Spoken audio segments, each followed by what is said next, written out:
through LinkedIn from top to bottom, and we're going to give a lot of information on step-by-step exactly how you can really polish your LinkedIn. So you can literally watch this replay and pause it this weekend. And actually, you're going to get it later on today. 2 hours from now is when you're going to get the replay.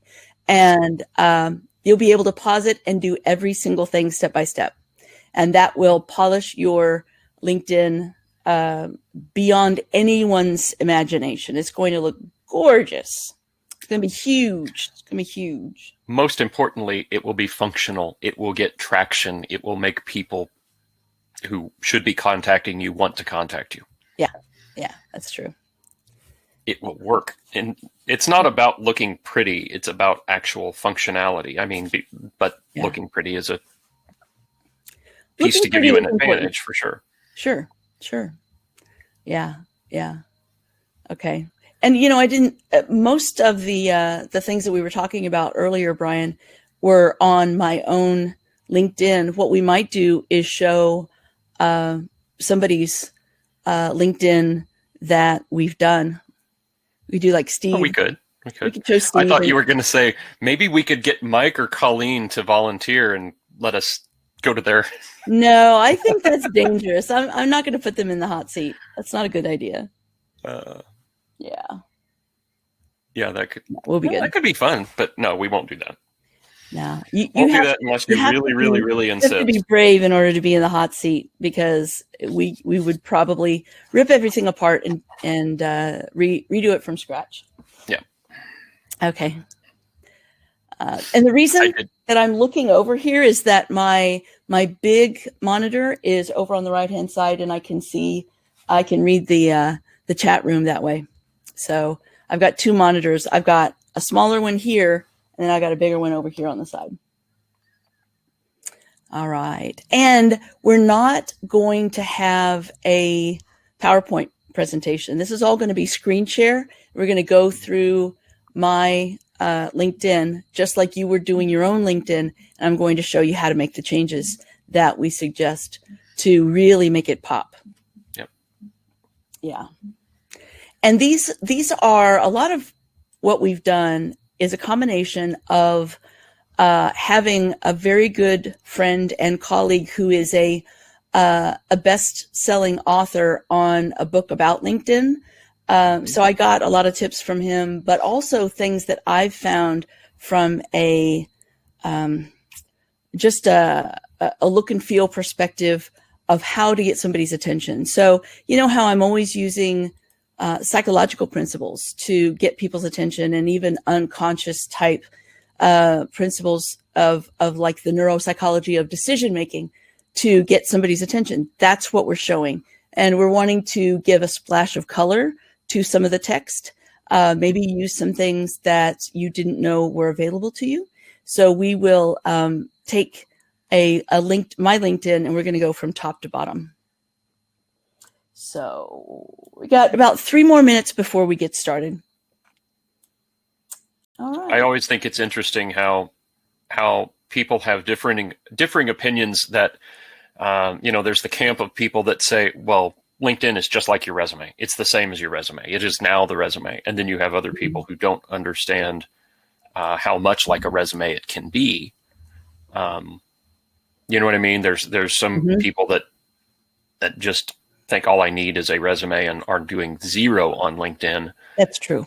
And, everybody's at a different stage of their awareness or acceptance or adoption of LinkedIn, embracing it or not. And there are some differences. I actually don't think of it as a resume. The way I think of it, because I've studied online marketing for the past 18 years, that I see it as a sales page. So what you want to do is turn it into your own sales page.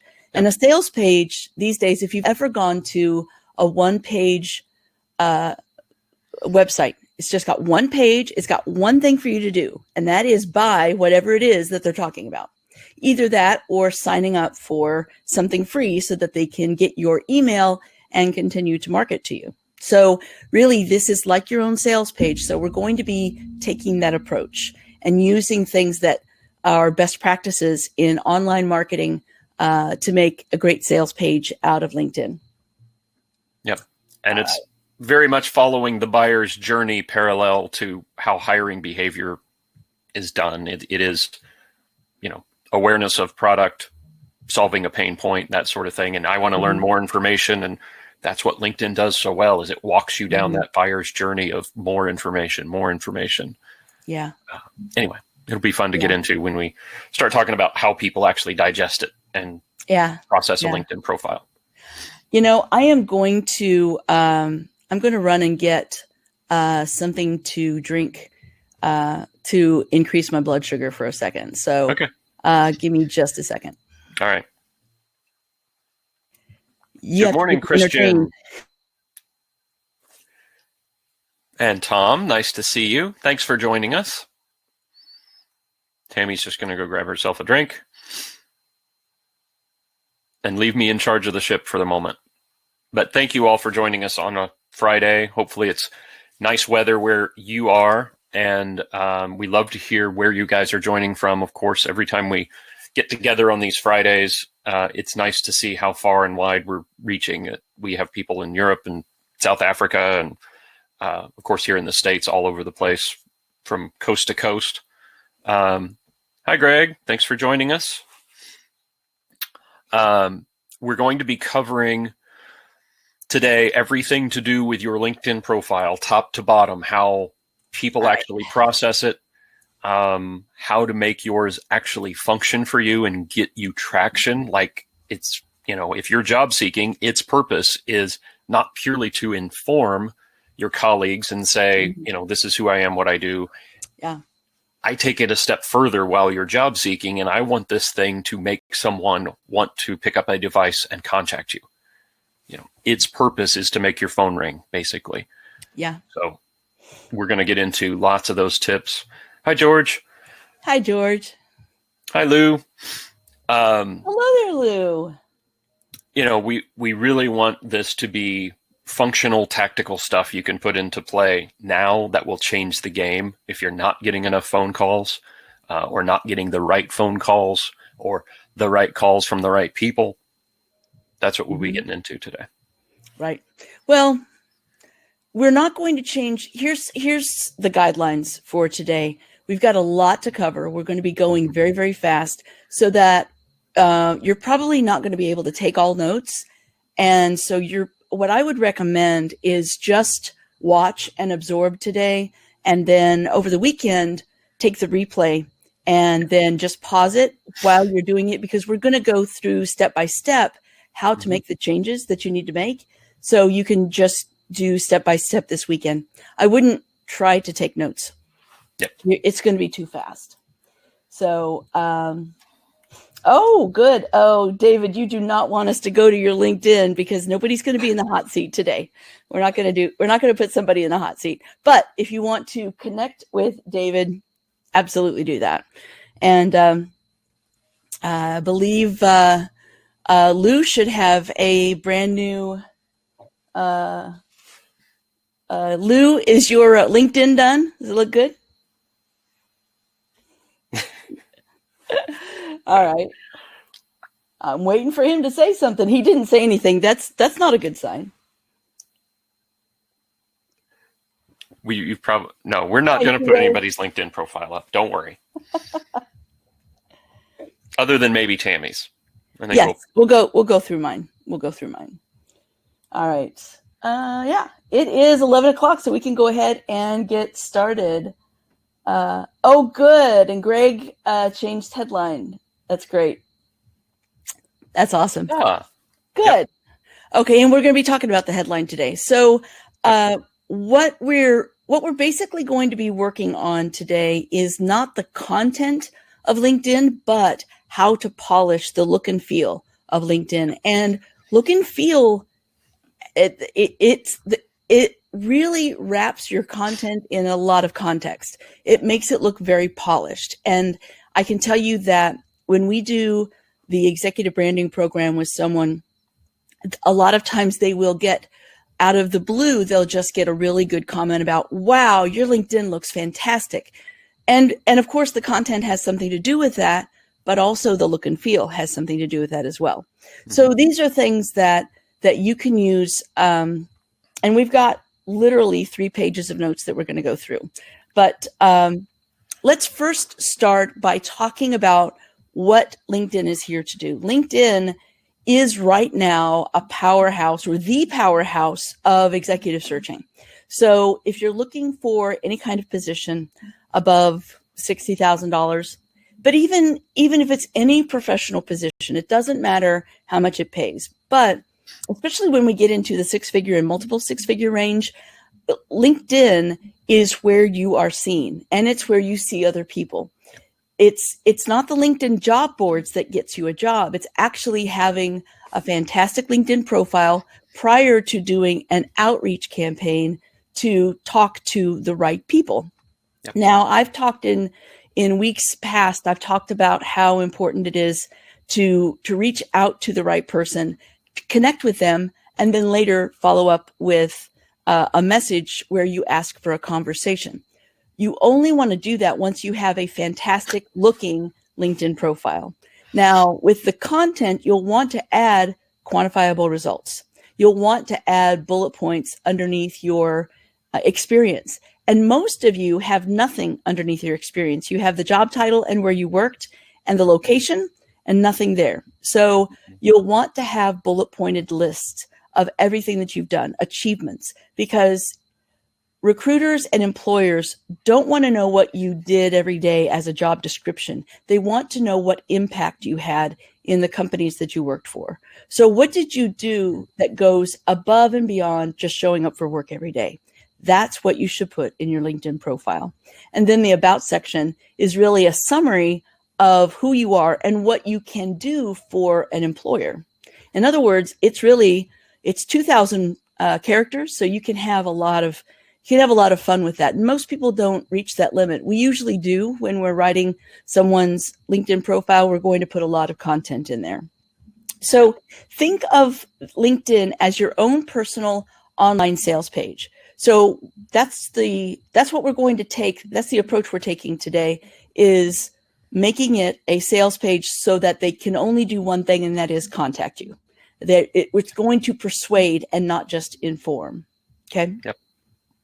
And Brian, do you want to talk about your thoughts about LinkedIn overall? Yeah, if you don't mind, it is really it's time for a bit of a reality check about human behavior and what's actually taking place here. People, I see it over and over again on both LinkedIn's and resumes, that we assume this total stranger is sitting down with the intention of reading this entire thing top to bottom. They're going to read everything on the page, and that's not realistic. With a resume even, it's not.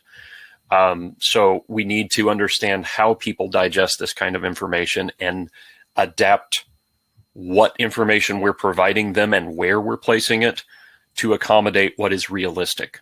Mm-hmm. So there's data out there that shows people spend roughly 4 to 6 seconds assessing a LinkedIn profile before they decide to move on, connect, or read more. And it's primarily the 6 criteria up at the top. At the beginning, if you're looking on a desktop version, the beginning of your LinkedIn profile, I see your background picture, your job title, your name, your job title space, the headline space, and then off to the side, I see where you went to school and I see your current employer. Those 6 criteria are basically what cause my unconscious mind to decide if I'm going to stick around and read more or move on. It's not a conscious hiring decision looking to gain information about a complete stranger just yet.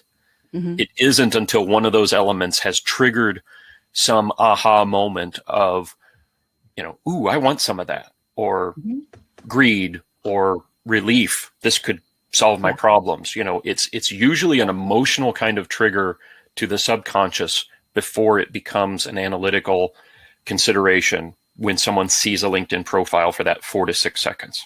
Mm-hmm. So the trick is breaking through that short attention span. And we've, again, got only these few features to play with. So that's what we're going to get into first, is how you can increase the likelihood that someone wants to read more, wants to learn more, and understand where you could benefit their organization based on your background picture, your picture, where we can't control where you went to school and where you're working. That is what it is. But the headline space is really where the magic happens. That job title space where you might just say VP of IT right now. Well, that doesn't tell me a whole lot. That doesn't generate a lot of emotion with me to say, ooh, I want some of that.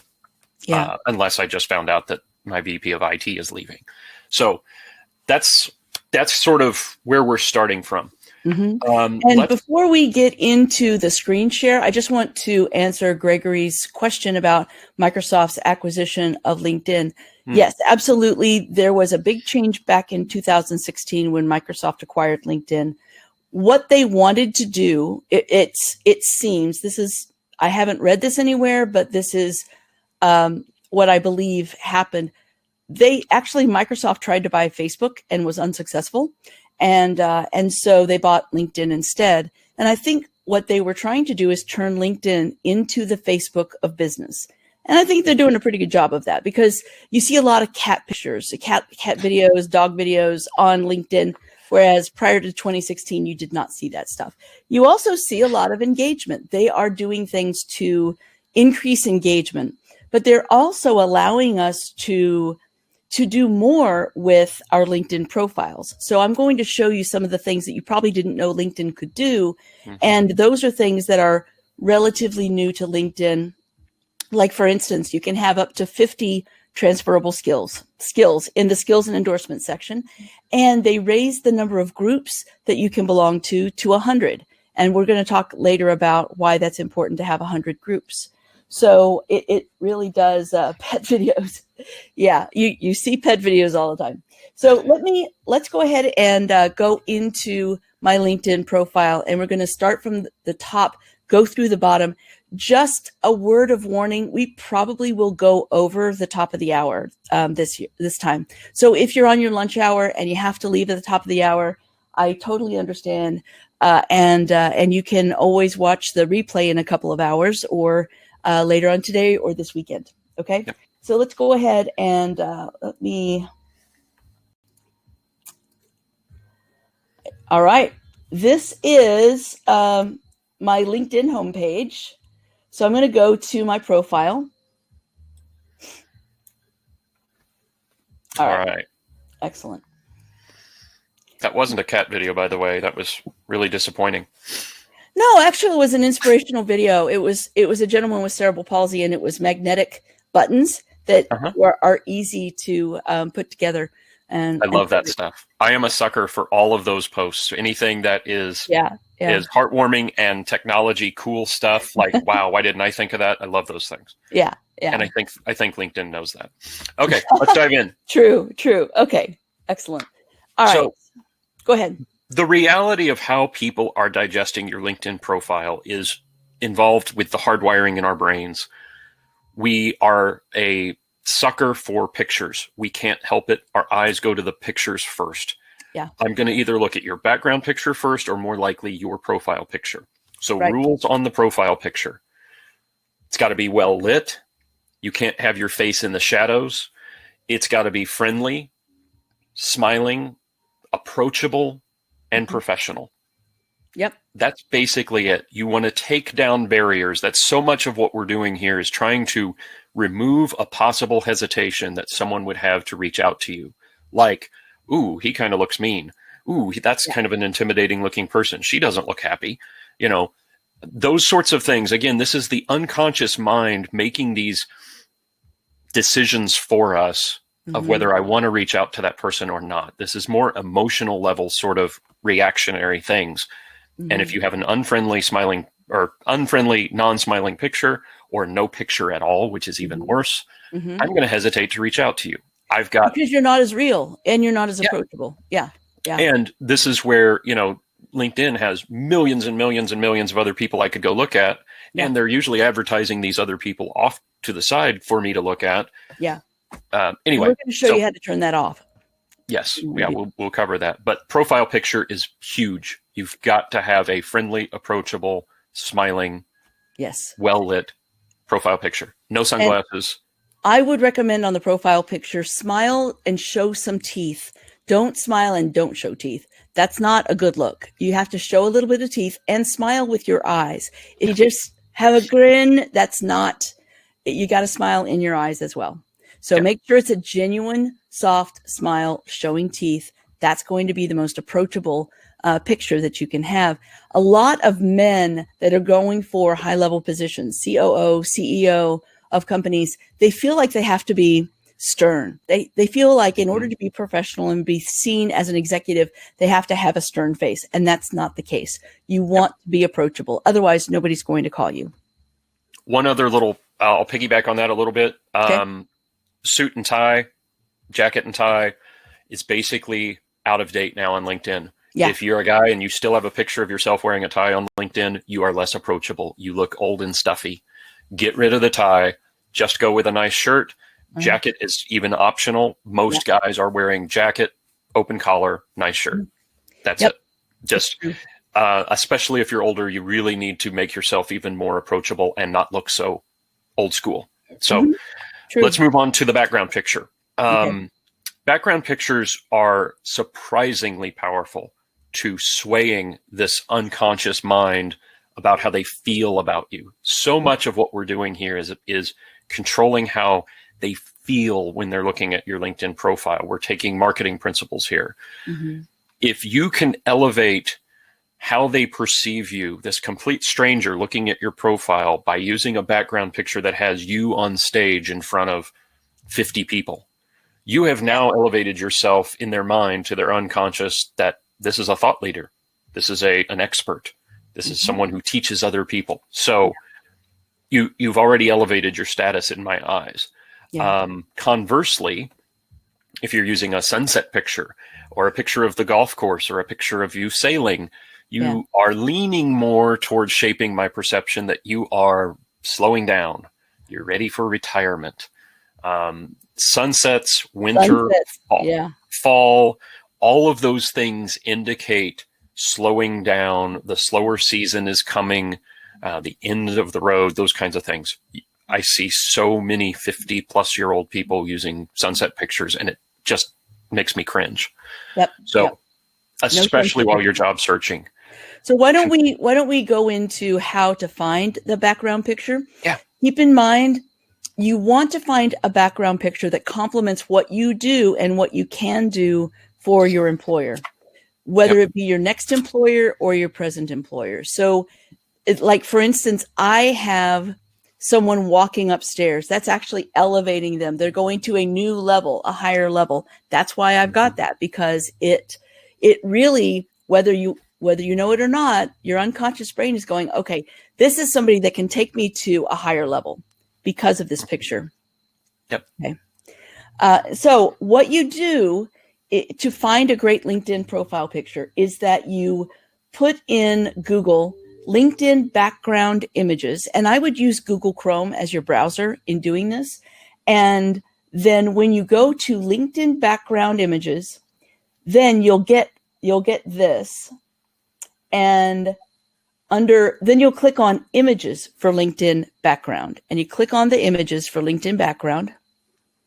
And you do get a lot of, there's a lot of really nice pictures, but what I want to show you is up top here. You can go to different types of photographs: professional, technology, business, creative, marketing, nature, inspirational, abstract, blue, cool, digital.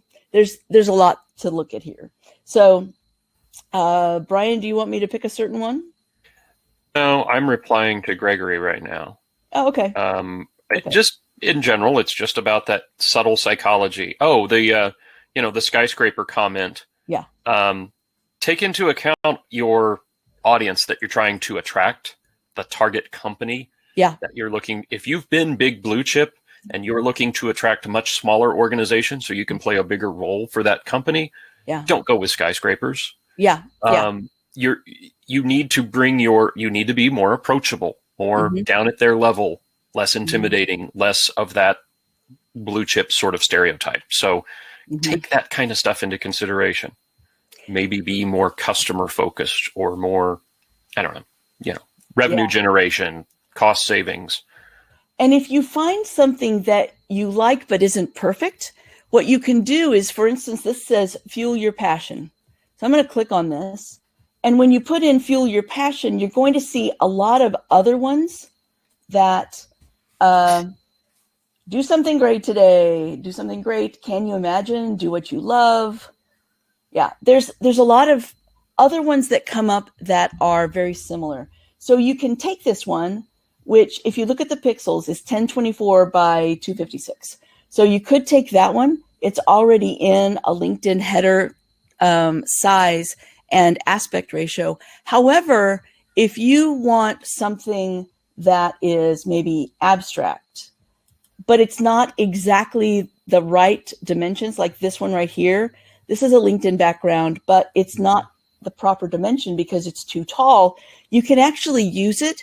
And then in LinkedIn, you can, when you put it in, let me show you how to change it. You're going to click on this little pencil and you can put it in, and then you can change, you can reposition it this way to position it however you want. You can also crop it, filter, adjust. You can straighten it. You can zoom in if you really want to zoom in, if you need to. But there's a lot of things that you can do with it. But what you would want to do is find something that you kind of like. Like, for instance, this is blue. So I'm going to click on this one and I'll find other blue abstract that I kind of like. And then I go, oh, I like the cubes. So I'll click on cubes and see what else I can find. All right, here's some other cubes. And so you just keep doing that until you find something that's absolutely perfect for what you want. And then you're just going to, if you're on a PC, you're going to save image as, and then you just save the image to your PC. And oops, I clicked on it and I shouldn't have. One moment. Sorry. And real quick, may I address Christine's question? Okay. How does a generic background photo create an impression at all about me? It's a good point as to, and kind of these pictures we're looking at. If nothing else, it makes you more memorable because it's not the stock photo that LinkedIn gives you. Yeah, definitely. So you are checking a box or two by having your own picture chosen that's colorful, different, not something I've seen before. I'm going to somewhat remember your profile differently, but there's opportunity to do even better than that and help control their perception, communicate something about how you think, how you work. If you work on, for instance, technology, maybe you're in IT. If you are in IT, find something in technology that you like. Like, for instance, if you work globally in technology, this would be a really good one, because it shows technology and global. So you would want something like that. I also am a fan of this one as well, because it's different. So it does show instantly that you work globally and you're in technology. So that's how that works. Yeah. And real quickly, Arlene has a good comment about hoping to create a sense of calm. I've got a perfect one that is basically like a view of a beach with very smooth, rounded rocks, all stacked and balanced nicely off to the side. Yeah. We found that for a current client. She is the voice of calm and reason and within her organization, and that's what she's known for. Cool. So that's a great example of the kind of way you can control perception. Yeah. Okay. So let's keep moving then. Yep. Let's go on to name, because as we process this is the order. It's the two pictures, and then your name is the largest text on the page. So usually our eyeballs go to the name. Tammy has influenced that a little bit more by adding a star in front of hers. We'll show you where to find emojis a little bit later, but that's not something LinkedIn did. She just typed that star in front of her name. Right. I do the same thing. Some people think that it's because that I'm special and LinkedIn gave me a star. No, it's just because I went to an emoji site and got a star and put it right next to my name. That's it. Yep.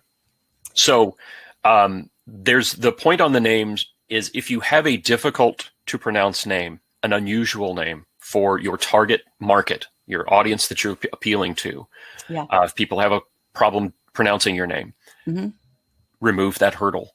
Yeah. That's a hesitation that might cause me to just move on and find somebody else to reach out to because I'm afraid to embarrass myself or insult you by mispronouncing your name. Right. So either if you have a professional nickname that people call you in the office, go ahead and you could either put that in quotes between your first and last name. People understand that means that's what I'm supposed to call you, Al, instead of Ali, or whatever it may be. Yeah. Not that Ali is hard to say, but something along those lines. Give them the hint, or spell it out phonetically. And in that case, I would do parentheses and spell out phonetically how you say your name. And LinkedIn has recently added an even better tool that we really like the idea of, and we may kind of run with this. There's a pronunciation option for a speaker to actually record your voice saying your name, introducing yourself. Right. You can only use it on their mobile app. It's not available on the desktop version, but it tells you that if you try to go into the desktop. So Tammy, I would take it one step further. Instead of just saying, let's say your last name is hard to pronounce, like Kabell is actually very difficult to pronounce because people usually say Kabell, Campbell, everything but Kabell. So instead of me saying Kabell, doing it just to Kabell, what I would probably do if I wanted to record mine is, "Hi, I'm Tammy Kabell." That's what you would say. And that way they know exactly who you are, but you're friendly. It makes you, again, more approachable. Yeah. And don't, if you are going to do that, don't say Brian Kabell, which is what I generally hear when I've clicked on those speakers the last several days. Yeah. That's what I hear. Why not say Brian Kabell? Or, "Hi, I'm Brian Kabell." So, yeah. Anyway, just make it easier for them to approach you. So I think that's enough on the name. Okay. Under the headline. Just real quick to touch on school and current employer. There's not a lot we can do there, except if your current employer does not have an emoji or a icon logo. Yeah. Tammy will get into that, how to find and make a logo if we need to for that. But the headline is really the magic. This is where the traction happens for the most part. We've controlled their perception to an extent with these other features, but the headline is where they get a chance to understand why they should pay attention. Yeah. So the key components here that need to be communicated in this are not just your job title. That's a label. And yes, we need to give them a label so their mind can go, okay, I know what this is. So what you are, what you are labeled professionally speaking. I wouldn't necessarily go with the name of your job title, because especially if you're looking for a job title that is different than the one that you have right now, don't put your job title down, but put in whatever function you do, like marketing, IT, whatever it might be, like global technology, and then put in the word expert. What I found, I started experimenting with the word expert back in 2011, and I found that people will hire experts faster, that you'll get more interviews, and they'll pay you more money. So I like career expert, or like I've got executive search and career expert, or you could say executive. So you could say global IT executive or global technology executive. Or leader also works just about as well. Expert is ideal, but if it's uncomfortable to you, try leader, see how that feels. And executive also works well. Sure. And then after that, you're going to say what you do for companies and what type of companies you do it for. Now, for me, I work with 6-figure and 7-figure executives. So I've got that in there, globally helping 6-figure and 7-figure executives. And what do I do for them? I help them get hired and get paid what they're worth. So that is an implied promise to the reader that when they read that, they know who I work with, what I do for the people that I work with, and what I am. I'm an executive search and career expert. So that's what you're looking to do, is change it to something that shows what you are, and then put some kind of little splash of color right here, and then follow it by who you're working for, or you could also put what you're doing, like what do you do for your companies that you do better than anybody else, what it is that you want to be known for, followed by who you do it with market leading companies, with CPG companies, with household name brands, or you could say small to medium sized businesses. You know, there's a lot of things that you could say there. So let me show you very quickly how to get these emojis. So there's a couple of places I want you to go. The first one is called getomoji.com. And Lacey, go ahead and put getomoji.com in the sticky up top. And basically you'd have to go past all of these emojis that you would never use. But let me show you some that you would use. I know. You got to get past all this stuff. So you're going past all this stuff. And now we're getting into spoon. You're getting warmer. I am. I was looking at sports. I was looking to see if there's bullseye yet. And there's not. We're just going to keep going past the people until we get into animals. Here we go. This is where the gold is. So as you can see over on the right-hand side, there's my star that you can use. And then on the next line, all of these connote action, a splash of color, brightness. You know, it really gives you something that it's different. Or if you're global, you can also use one of the globes here. Okay. And then I'm going to scroll down here because there's other things that you can use. The trophy cup is also very popular. And the bullseye. Bullseye is popular. And I think we've taken them to the right place. They can have fun. Yeah. The red push pin works. There's all kinds of good stuff. There's lots of other things. You can get green check marks. Here are some charts that you can put in. I use the middle chart to show that it's going up. There's a lot of things that you can use that for. And one more thing, if you'll scroll down just a little further, if you're not comfortable with emojis, there are just shapes. Yeah. Keep going down a little further. Sure. There we go. Yeah. So if you need to tone it down for your own personality, your own comfort level, go ahead and go with a diamond or a square. It's just different. And the color grabs the eye. Again, it's that tactic. We can't resist it. Our eyeballs jump to that stuff. Yeah. The check mark is also also keep in mind that when employers and recruiters are doing a search for somebody like you, oftentimes they're looking at a list of people. And what they're seeing is your picture, your name, and your headline. And so that headline, if it has a little bit of color, or if you have a star by your name, you're going to stand out in that long list of people. So, yeah. All right. We'll go back to LinkedIn. Sam, I would like to say one more thing about the headline. When you do this right about who you are, what you do, and who you do it for, to the reader, as I'm reading that, if my organization is lacking what you're stating as a positive, you just got my attention. I am paying attention. My brain is starting to shift from unconscious, casual, should I connect with this person? Should I read anymore? Should I move on? To hold on. Wow. Wait a minute. I could use some of that. Yeah. You're starting to trigger in the perfect situation where they're lacking what you do. Wow. That could be the answer to my prayers. Yep. This could be what I've been looking for. So that's the beauty of getting the headline right, is you're actually going to resonate with your intended target audience. And yes, you may have no appeal to other people, but the perfect situation that they need somebody just like you, you've just spoken to them directly, tuned in with them. Exactly. So that's why it matters so much. And I want to go over just a couple of more things up here while we're up top. You can edit your URL by clicking the public profile and URL. And so you can edit your custom URL up here. So most of the time you have a name followed by a bunch of random characters. You can take those characters out and just put your name. And if it's a common name and somebody else already has it, you can put, for instance, -exec or -MBA if you have an MBA, or -marketer, whatever you would like to put up there. Okay.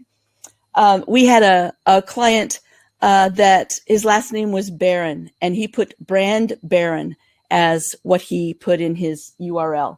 So it's something that when you can take this, you can now put this as a hyperlink in your resume or on your signature block on your email, and people can very easily read it and they can remember it. So that's something you can do. Something else to look at is a lot of times people don't know what their visibility is.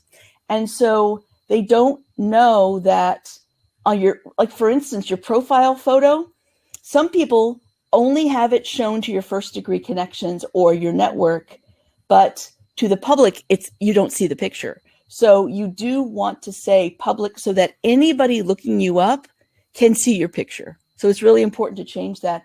And also make sure that you can see, you've got show all of the different areas here. You want to be able to show all of those, okay? So I just wanted to share that with you before we move back into the profile. Now, before we go down, I want to go over add profile section, because there are a lot of different sections that are here that you may not have known about. For instance, we've got the work experience, education, license and certifications, volunteer experience.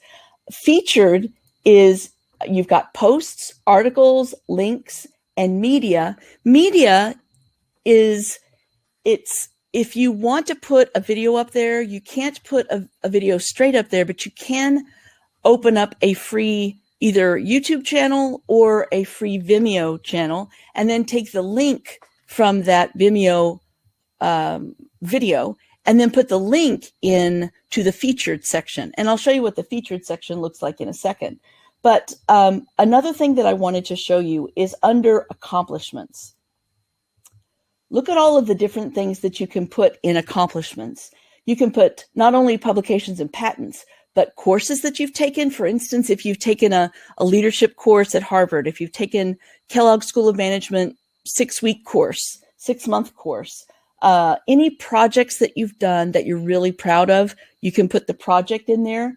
Every honor and award you've ever won, you could actually outline it, state what you won it for. Test scores, languages, and organizations that you belong to. So I just wanted to let you know that there's a lot there that you may not have known that you could get into. And we're going to go down. And when we do go down, I'm going to show you the featured section and how important that could be. Okay. Let's go to the about section then. You want to talk about the about section, Bri? Yeah. And before we dive into that, I was actually typing a reply about the open to work question. And it's easier for me to just address it here before we move down to about. Okay. My opinion about this open to work circle is that it is a negative. It changes a viewer's perception of you. Yeah. And we're not positive I'm unemployed and I really need a job. That's kind of what it says to me. It's more often going to be perceived as a negative rather than a neutral. I think we could all agree on that. Without it, I just see a LinkedIn profile. With it, I think, oh, that poor person is out of a job. It doesn't mean I want to hire that person, but it causes that emotional response of, oh my gosh, there's somebody else that's out of work. That's not it doesn't benefit you to increasing the likelihood that they will call you. It's always the question, or use that question to guide your decisions on this. Everything you're doing. It's almost like when I'm writing a resume, when it comes to every single sentence that I write, and even down to every single word, I'm always asking myself, will this increase the likelihood of them getting a response, or will it decrease the likelihood? If it's neutral or decrease, I take it off. Every single word on a resume needs to increase the likelihood of getting a response. That's why the resumes that I write get so much results, because there's a lot of science that goes into it. But really, a lot of it is every single sentence is written like an advertisement, written like sales copy. So do that when you're doing your LinkedIn. Ask yourself, is this going to increase somebody calling me, or is it going to decrease? Yep. Yeah. So let's move on to the about section, and let's go back just in time for a moment. This 5 or 6 seconds. Let's say something in your headline, your job title space, really did trigger some kind of reaction in this primitive portion of my brain that's not really analytical yet. My eyeballs, I cannot help this. My eyes are going to glance down. Yeah. My brain is looking for more information, but it's not a conscious choice. What the next thing is that you'll see is the about section. Mm-hmm. So my eyes are going to see a blur of text. There's 3 lines that are displayed there for if you have 3 lines in a row. And it is based upon that criteria, those 3 lines, more often than anything, whether I stay or move on. Yeah. And what we've seen to be most effective is make sure in those top 3 lines you include an impressive number. Yep. I personally think that the power of a numeral, it's just like a picture, or it's almost as powerful as a picture. When everything else is text, having a numeral, especially with a $sign in front of it and an M or a B after it, is incredibly enticing. I want to click see more, and that's the next objective. We want them to click want to see more, and data wise we've seen that this is the best single tactic you can use is a number. If you don't feel comfortable using a number, or you don't have great numbers, Tammy's done one of the tricks here with CEO being all caps. Our eyes jump to that. You can go all caps and say with a total career impact in the millions of dollars or hundreds of millions of dollars, and you could all cap those that statement. And I would do that on the top line. So I would put, if you've had, I would take your career impact. So with all of the roles you've ever had, all of the companies you've ever worked for, if you add up the amount of impact that you've had of saving a company money or making a company money, add that up and put that up here. You know, sometimes when we're working with top performers, that career number of impact can be over $1 billion. It's amazing how big that can get. And it really shows you something. So something else too is that in the about section, you have 2,000 characters. Go ahead and use up to 2,000 characters. And as you can see here, I've got these cute little 4-pointed stars, and I wanted to show you where to get the black and white stars. So Lacey, if you could put this particular code's website that I gave you, here are a bunch of stars. We've got a white star, we've got a black star, we've got really cool things. So here's like a white 4-pointed star and a black 4-pointed star. So when you're using a bullet pointed list of achievements in the experience section, use one of these instead of just a dot. So never use a dot. Use either an emoji of a green check mark or something like that, maybe even a red push pin. And then you've got all of these other black and white stars that you can use as well. Okay. Just wanted to show that to you. Okay, great. So, anything else about the about section, Brian?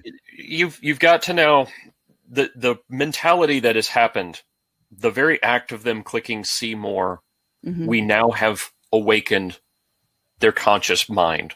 This is becoming an intelligent human being now digesting this information. They've literally said, I want more information by saying see more. Yeah. So they're not still into I want to hire this person mode. They're in I want to learn more information about this person mode. So it's important to keep this still in chunks. Don't give them a long, essay over everything you've ever done. They're probably still going to scan this section. They might read it all, but most likely not. And accept that. Give them sort of sound bites. Yeah, you can put a lot of emojis in here too. Online, you really want to keep your paragraphs to about 4 lines tops. Now, some of these I have a little bit over 4 lines because there's a link, but you really want 3 or 4 lines in each paragraph rather than the big chunk of texts that you sometimes see in there. Yeah. Okay. So there's an analogy that I've been using about LinkedIn for about 2 weeks now. Okay.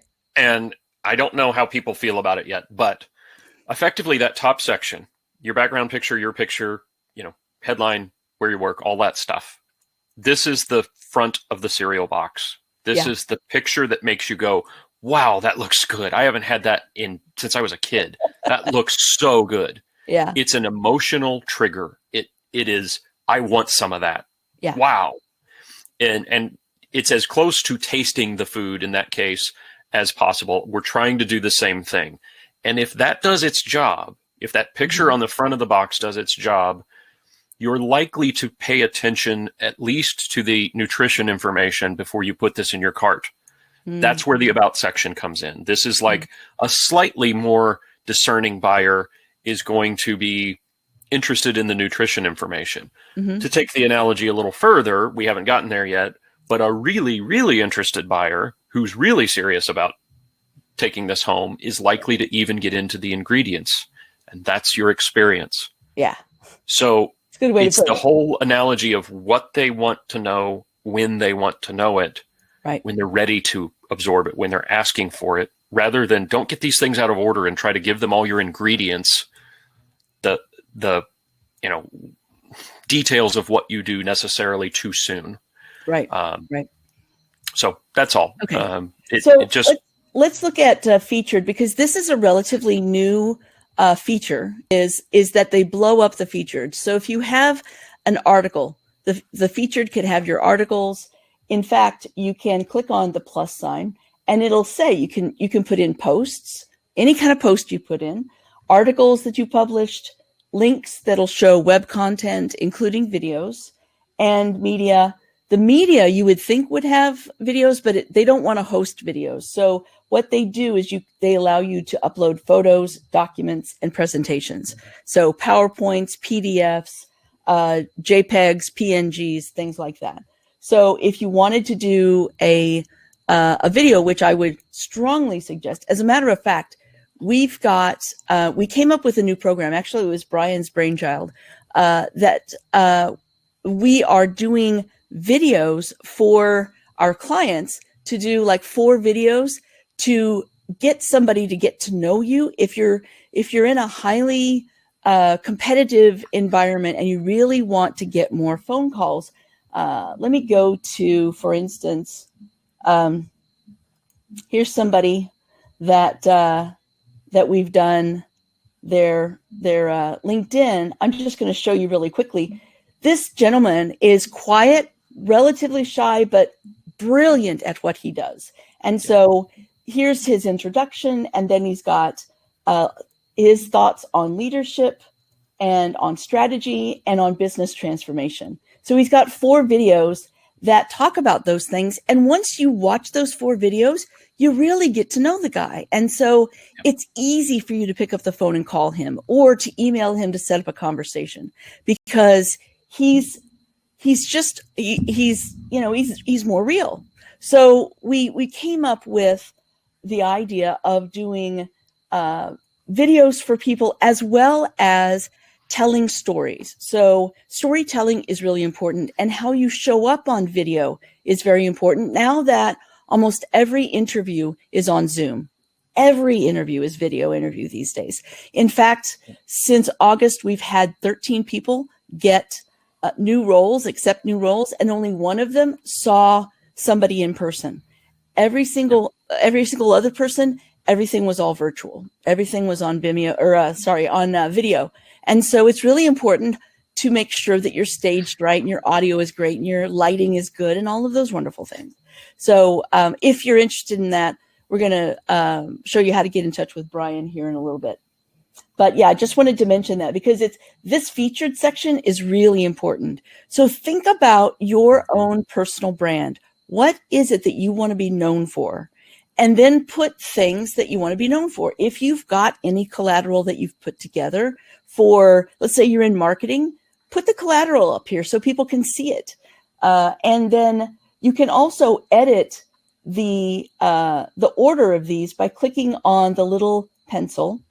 And then this little thing right here is called a hamburger. You can actually put this, if you want to put the branding program ahead of networking superhighway, I just changed the order of it. and then I click done, and now it's changed. So if I wanted to see all, I could go in, and this is a video actually, and I could see all. There would be a ton of stuff there. So you could do, I think I've got 17 or 18 things in featured. So there's a lot there. So then you've got dashboard. This is just for you. You do want to get a baseline of your search appearances and who's viewed your profile. And this is over the last 90 days, I believe. So write those down when you make these changes, and then watch and see if it changes things. See how many search appearances you have and see how many people are viewing your profile once you make these changes. Now, going down to activity, this is everything you post, every time you comment on somebody else's post, every time you like somebody else's post, it shows up here. This is very important to be aware of, because you want everything you say, everything that is your activity is going to show up here, and somebody's going to look at it. If they're interested in talking to you about a role, they're going to look at your activity. So don't put anything negative. Don't have anything negative to say about any one person, definitely, or even any one company. Just don't say it. Just zip up your lips. Yep. Just keep in mind that all of these can be looked at, and I can click on see all and see everything that you've done. Something else too is that if you ever want to know how many people are connected with this person and you're looking them up, right here under activity, it will show you how many followers they have. Now, followers under normal circumstances, unless they're an influencer, followers are going to be equivalent to the number of connections they have. So if you've ever wanted to know how many connections somebody has, because really, if you go up here, it's just going to show 500 plus right here. But if you just scroll down, you can see exactly how many you have. And they cap you at 30,000. So I've got 30,000 connections, and then I've got 1,155 followers above that. Anything else you want to add to that, Bri? I don't think so. I just wanted to make sure you mentioned that, because it's a silly thing, but you know a little more about the person you're getting ready to reach out to. If it's you who sees that, you know how many connections they have. You know if you have more than them. It's just kind of a little psychological advantage. Sure. I think it's just neat to know. Yeah. And when we get into experience, you can add experience here. So you would put, now keep in mind, this always goes chronologically. So depending on the dates that you put down, and I would only put the years, not the months, but depending on the dates that you put down, that's going to show up in a different way. So for instance, like I was here between 2003, 2008, and then whatever is to present is going to show up. But if you've got a couple of things to present, it just depends on what's the most recent that started. And you can also, which is interesting, you can also add a PDF. Here's a PDF about our firm, and here's our website. So you can add these by clicking on right here in the pencil, and right here, you can click on media. So you can you can upload, or you can put a link. So the link is where you can put videos. If you want to put videos here under your experience, you absolutely can do that. And if you want to upload documents, you absolutely can do that too. So something else too is to, I'll just go ahead and end that.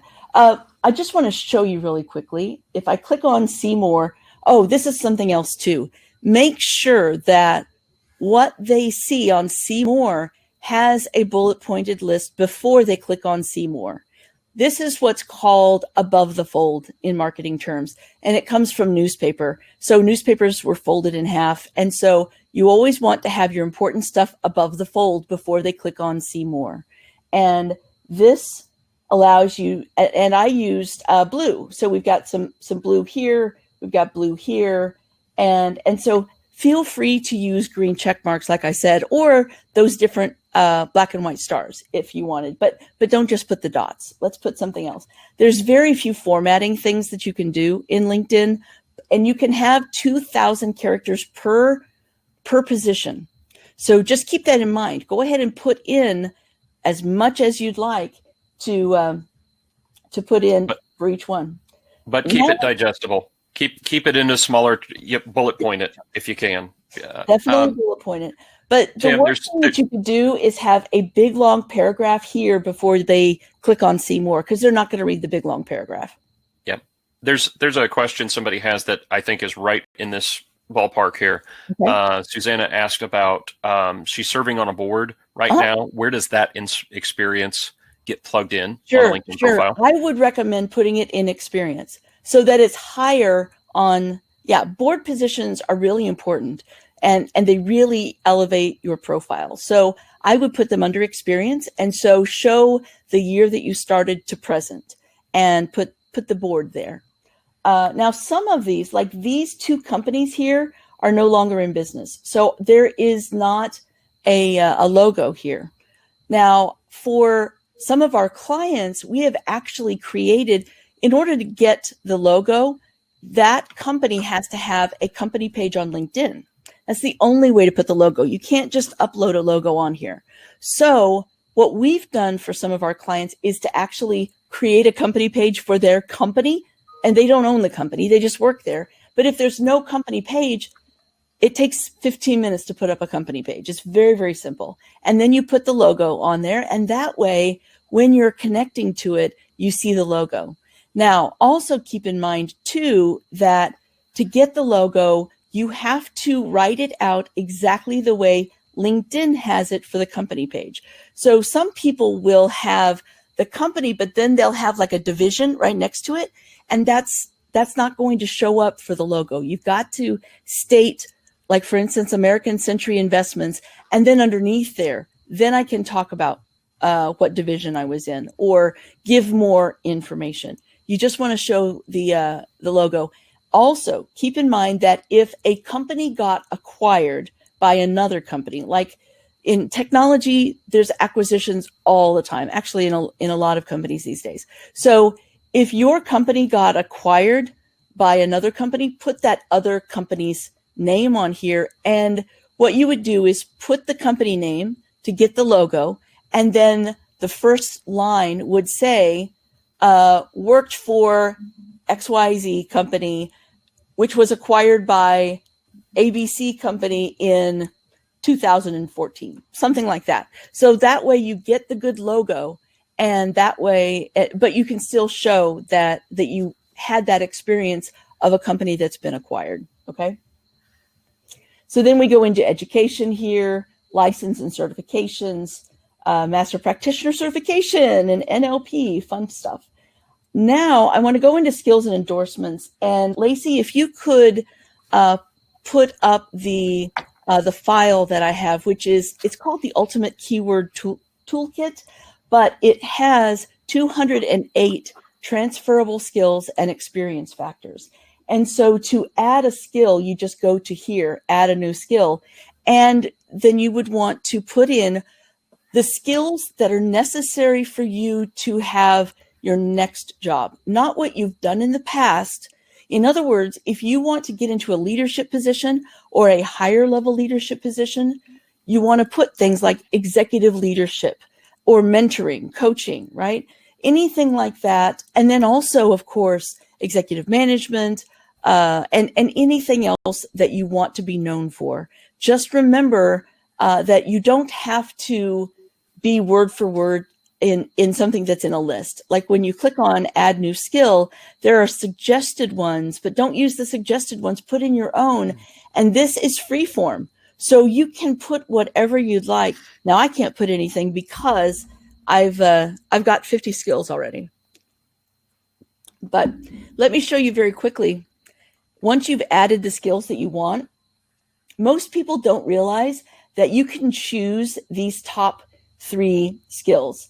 And when you choose top 3 skills, even if you have no endorsements, LinkedIn will promote you and those 3 skills to your first level contacts. And it'll say, what is Tammy strongest in? And then it'll say coaching, resume writing, or interviews. And then the person will click on it and it will add an endorsement. So as you can see, I've got 99 plus here, 99 plus here. Interviews is something I put in not too long ago. So now it's up to 88. I think it was at 60 when I put it in. And then when you show more, you can have interpersonal skills. I got a ton of interpersonal skills. And then industry knowledge, which is, of course, marketing and program management, small business entrepreneurship, and then other skills. So just remember, if you've got things that you did a long time ago, for instance, if you're in IT and you've got a lot of acronyms down here of ways that you, or languages that you've coded in, just take them off if you're not going to code anymore. It doesn't matter. You don't want to put them on. So let me show you how to change not only these three things, but how to change the order as well. You're going to click this pencil and you want to put the top three skills. Most people won't click see more to see all of your skills. They just want to see your top three skills. So you uncheck the green push pin, and then you add one of the ones that isn't on here.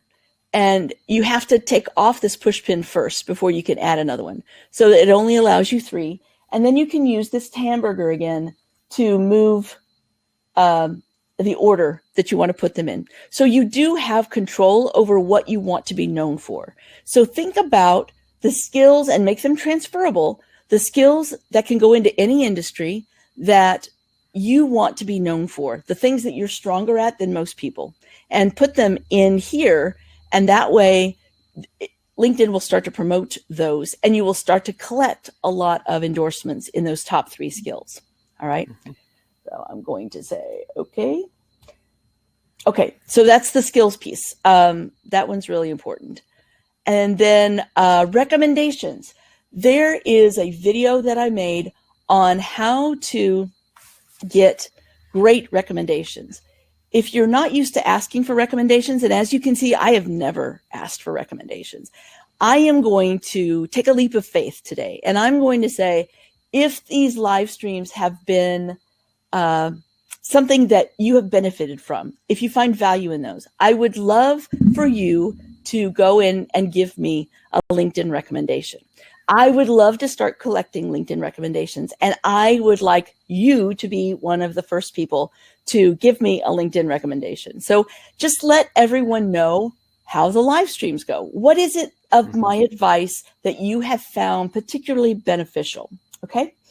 So I will ask for a recommendation, which I don't normally do. But in my video, which is a YouTube video, I would love for you to check it out because it's a way to get a lot of recommendations very quickly. Most people are hesitant to put a LinkedIn recommendation up here because they don't know what to say. It's that fear of public speaking. If they put it out on the internet, it's out here for everyone to see.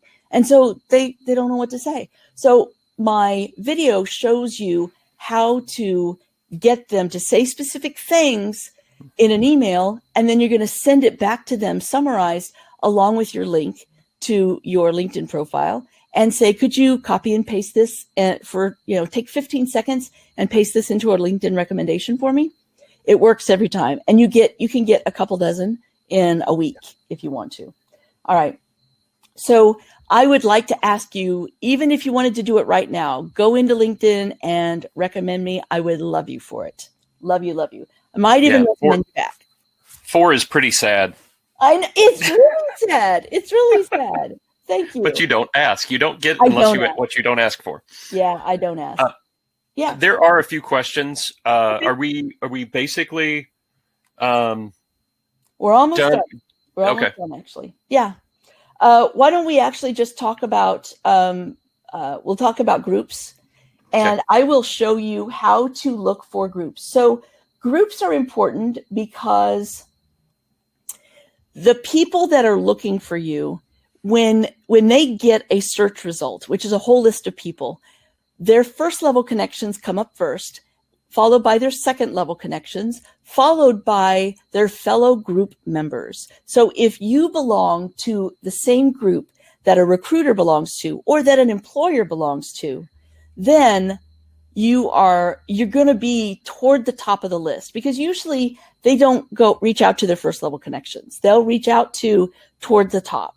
So belong to 10 groups at a time. You can just ask to be part of the group. They'll say yes, they always do. And then you would be in groups that are 10,000 people or more, and you can be up to 100 groups. So what I want to show you is how to get those groups. All right. So I'm going to put in, so there's several things that you can look at as far as groups go. You're going to look at function, like marketing. So you would put in marketing, and you see where it says in groups. So I'm going to click on marketing in groups, and it will come up with 75,000 groups. This one, the social media marketing, is 2 million. So you would just go through here and add groups that, if you're in marketing, you could add it by function. You could also add it by level. If you're looking for a CEO, COO, CFO, CIO, all of those, CTO, you can put in CXO, enter, because once you're in groups, everything you pull up will be a group. So this is all these CEO type groups. CXO just means that it's a C-suite position. You can say vice president in groups if you're going to be a vice president, and it'll give you vice president, general manager, vice president, procurement, supply chain. So there's very specific ones if you want to. And so level is one, function is the other. And then there's two others. There's industry. So let's say I'm looking at transportation. So I don't even think that's the way you spell that. I think you misspelled it. I know, I did. So transportation, and I'm wanting to look at groups. So if I lose the groups, you go into more and then click on groups, and that gives you transportation groups. So if you're looking at different industries, add as many industries as you want. You don't have to belong to that industry now. I belong to a lot of industries that I've never even touched. I belong to technology industries. That's a function, but I belong to a lot of different industry ones. And then finally, location. So I'm in Kansas City, not a lot here, but if I go into Kansas City and I'm in groups, there's the Kansas City Online Community, Metro Networking Job Club. I think I'm in that one already.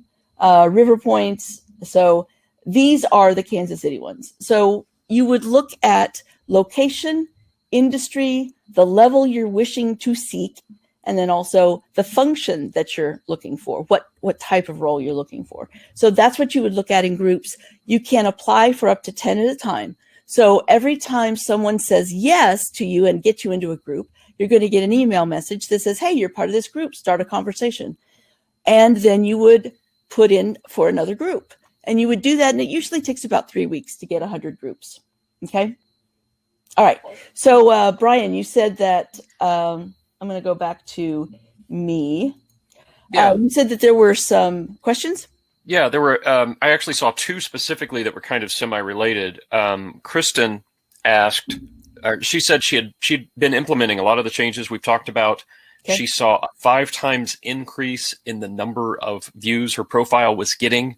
Oh my gosh, that's awesome! That's so cool. Yeah, so she's several interviews in a process, but the number of views has tapered off here lately. Like she says now, crickets. So should she go back in and move things around? And I think it was I'm not sure, it might have been Susanna. Okay. Someone else asked. It was Janine. She said, I rotate between 3 and 4 banners. I think what she means is the headline space. Yeah. Thinking that she's going to get more views. Okay. I honestly don't know if that's going to trigger, if those changes, but those are semi-related questions. Yeah. Like, will these changes trigger people to look at your profile? Yes. That's the possibility. Yes. There are so many algorithms in LinkedIn, and they change them so often that it's really hard to keep up. So, but I would say that if you were to make substantial changes to your LinkedIn, that you are going to show up in news feeds, you're going to show up. Now, there is a way to turn that on, turn that off. If you want everybody to see all of the changes you're making to your, for instance, your current job, then you can actually turn that on when you go into Me and Settings and Privacy. I believe it's in there. I wanted to go into here anyway because I wanted to show you that if you go into, I believe it's visibility. You want people also viewed? Yeah. Do you know where it's actually under account preferences now. They've moved it. Okay. Okay. Thank you. So under account preferences, site preferences, you're going to scroll down a little bit. Over on the right-hand side of your LinkedIn profile page, there is viewers of this profile also viewed. You want to turn that off. And the reason you want to turn it off is because many times that right-hand list of people, that's your competition. So turn it off. Don't let people get distracted by your competition, especially if they're young and female. You don't want to do it. People will click on them. So get rid of that. But you would also find in here, like for instance, communication would be who can reach you. Maybe it's visibility. Like when you're changing things. Yeah, it's under visibility and visibility of your LinkedIn activity. Share job changes, education changes, and work anniversaries from profile. Yeah, yeah. So if you do not want to share that, like you don't want the people that you're working with to know that you're making major changes to your LinkedIn profile, then you would turn it to no. But if you want to change it, then you can turn it to yes, and it will broadcast it out to your connections. So for me, if I wanted to make a minor change, I could get it out in the news feed to my 30,000 first level connections. So that's where you would get to that. Okay. And that might explain, could explain Kristen's spike in activity is perhaps that was turned on when she made the changes and all of her connections were being notified. Kristen has made changes to her LinkedIn profile and views went up. So using that knowledge, you can toggle that on or off for your purposes if you want to increase visibility. And I think hopefully we've kind of somewhat answered both of those questions. Yeah. Okay. I'm going to go ahead and turn that off so we can just see each other. Okay. Are there any other questions that we can answer for you from LinkedIn and all of the things that we've done here? Anything else that you would like to have answered before we wrap it up for today? I can't believe we got it done in almost an hour. That's amazing. We were close. There are a lot of questions that came in. I know Philip helped answer a lot while we were talking. I tried to chime in on a couple. I'm just scrolling back through to see if there were any other ones that we could easily just wrap up real quick. Yeah. I think, go ahead. I was just going to mention, Susanna says, something that I've noticed that works is to be active, whether you post on your page or post a relevant comment on somebody else's posting. That increases. That's absolutely true. Because LinkedIn, keep in mind, Microsoft wants you to be active, to be engaged. So they are wanting to increase engagement. Definitely be active on there if you can. Comment. Even a thumbs up is going to be activity. And anytime you comment, they see your picture and your headline. And so that lets people see who you are. You are active out there on the newsfeed. I have a really good one. This was from much earlier. Martha asked, I've been out of work for almost 2 years due to a medical reason and then slow down from COVID. Should I put medical leave, volunteer experience, or leave blank? Sorry to put you on the spot. No, that's I would just call it, I don't want to say medical leave. Because I think that's too much information before they talk with you. Put sabbatical. I would put sabbatical and the years, the beginning and ending years, and then maybe it's to present, and now you're looking for a full-time opportunity. So I would just say sabbatical for right now. Then you can explain it and add context to that when they get you on the phone. Yeah. That also reminded me of another question I remember seeing, which was about years of education, and we Mhm. didn't really get much on that. But basically, don't include high school. Don't mention it. Right. If you don't have a 4-year college degree, don't put the associates down, because you're adding, you're just amplifying the fact that you don't have a 4-year college degree. If you never finished college but you went to college, don't put it down either, because unless you're looking specifically for alumni, but normally I would not put high school, and a lot of people do put high school, and I would not put unfinished college unless you're currently enrolled and you're planning on finishing. Then you could put anticipated graduation 2021, something like that. Mm-hmm. Or if it's an MBA, anticipated completion, and the date. Yeah. So Gregory says, does disabling the use of LinkedIn data for advertising impair your ability to be found? For advertising, I don't think so. That's it says disabling the use of LinkedIn data for advertising. No, that's, people aren't going to find you. People who are looking to hire you aren't going to pick you out of an advertisement, anything like that. Mm-mm. Yeah. Okay. Just scrolling back through to see any other questions that I saw that were really noteworthy. I apologize if I missed some. I've been trying to pay a little bit of attention to the camera, but also the chat off to the side the whole time. Yeah. And Okay. thankfully, Tammy was driving safely.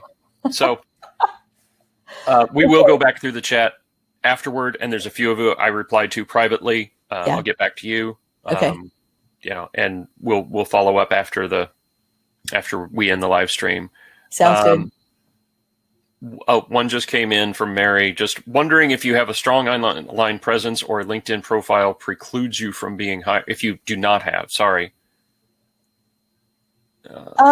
It doesn't keep you from getting hired. But what this does is expose you to a whole lot more people, a tremendous amount of people, because the latest LinkedIn numbers from LinkedIn say that 97% of recruiters and 94% of employers look you up on LinkedIn before they talk with you. They're using LinkedIn to find their next talent. So LinkedIn is where they're using to find the next talent. So go ahead, and even if it's a bare bones, even if you just have to put something together this weekend, I would definitely put together a LinkedIn profile. Yeah, I really do. It's not going to, if you don't have a LinkedIn profile and you're in a hiring process, it's not going to keep you from getting hired. But if you're not in a hiring process and you want to be, this will get you more looks. You'll get more visibility this way. And I'll take it I'll go out on a limb a little bit more and say it might actually be an excuse to exclude you from consideration.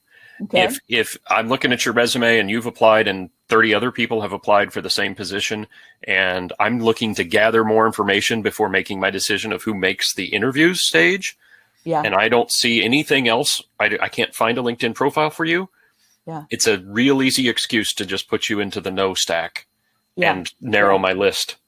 So True. We don't want to give them a reason to exclude you or to hesitate to reach out to you. And unfortunately, it's almost become a necessity, in my opinion, to at least be there, because otherwise we now kind of go, why is there no LinkedIn profile for this person? So I would really encourage it as well. And there's one more question I want to answer, and that's Bill brings up a very good question about ageism and about how do you put together a LinkedIn profile and not let them know that you have advanced age. So what I would recommend, a lot of people will put their job experience back into the 70s or early 80s. Don't do that. As a matter of fact, I would probably, the thing is, think about your resume. If you're looking for a C-suite role, what they're looking for is somebody with about 20 years of experience. If you're looking at a VP role, 15 years of experience, only go back 15 to 20 years. That's what I recommend. Don't show anything past the year 2000. If it was a big brand name, you worked for IBM in 1998, okay, that might make sense to put that in there, but don't put 1993 and don't put 1984. You don't want to put that. Now, when it comes to education, I'm not sure if you can take off the years of education or not. You might try it. You might try it. I do want to make sure you take off the months and then just put the years of all of your experience. But when it comes to education, I'm not sure if you can try to put that in there without the years of education. Education will date you, especially if it's like 35 years ago. So see if you can do it without the dates in there. Yep. Oh, good. Christian says, yes, you can take off your take the year off education. Thank you. Thank Awesome. you. All right. Excellent. Okay. Well, we're going to go ahead and wrap it up so you guys can get back to work and finding a job. And also, I am going to go ahead and put up, I'm going to put up Brian.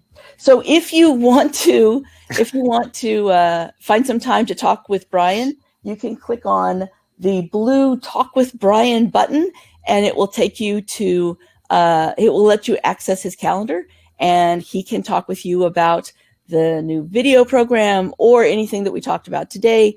We are here to help you guys. So if you've got, if you click on Talk with Brian, you can definitely have a conversation with us. And if you want to find out more about anything that we do, and if we can help you get to where you want to be, then we'll have a conversation with you, definitely. So, all right, that's about it.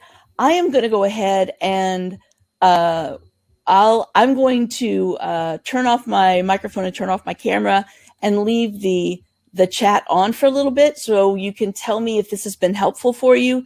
Maybe what's the biggest thing you learned that you didn't know LinkedIn could do? I would love to know that. And also remember to give us LinkedIn recommendations. Brian wants take them too. Yeah. Brian wants them too. So, you could tell him, you could say he's the LinkedIn expert, although he's an expert in a lot of other things as well.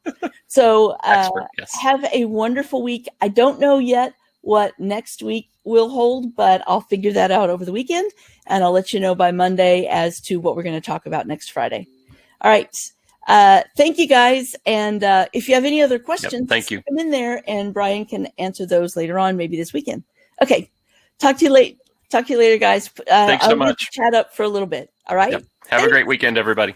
All right. See you. Bye. Bye-bye.